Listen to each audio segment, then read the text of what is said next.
Analyzing last week's summit between North Korean leader Kim Jong-un and Chinese President Xi Jinping, Seoul's National Intelligence Agency says there's been a reshuffle among North Korean officials, some gaining greater power and others losing status. The intelligence agency also pointed out that Xi's visit to Pyongyang last week stood out in many ways compared to previous visits by Chinese presidents. Our Jung-hee tells us more. Major personnel reshuffles in the North Korean regime seen through last week's summit between Kim Jong-un and Xi Jinping.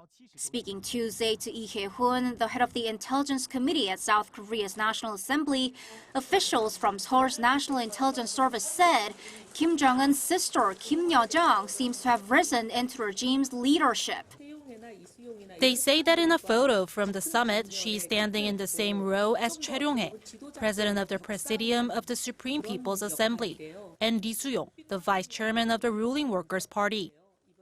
The role that she used to have, taking care of protocol, is now held by Hyun Song-wol.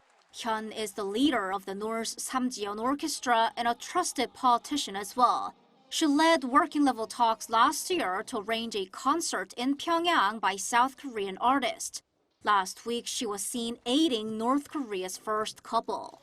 Meanwhile, the man who used to be the regime's top nuclear negotiator, Kim Yong-chol, seems to have lost some status.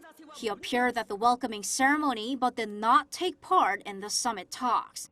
The intelligence agency explained that a greater role is now played by Pyongyang's foreign ministry, leading the regime's external affairs. The NIS said that in many ways, last week's North Korea-China summit was unprecedented.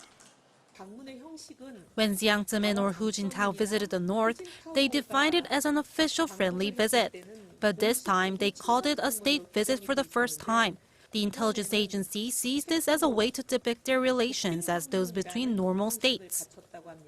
Another notable fact, the NIS says, is that President Xi brought along with him some ministerial-level figures to discuss economy and military issues. Ho Li-feng and Zhongshan both hold posts at the level of minister. In the past, those accompanying the president to North Korea to deal with economic issues served at the level of vice minister. Xi Jinping's trip was the 7th visit by Chinese president to North Korea since Pyongyang and Beijing established bilateral ties. The NIS noted 2 firsts for a Chinese leader, that Xi Jinping brought his wife with him to the north and that he wrote an op-ed in a North Korean newspaper before going there. Jung-hee, Arirang News.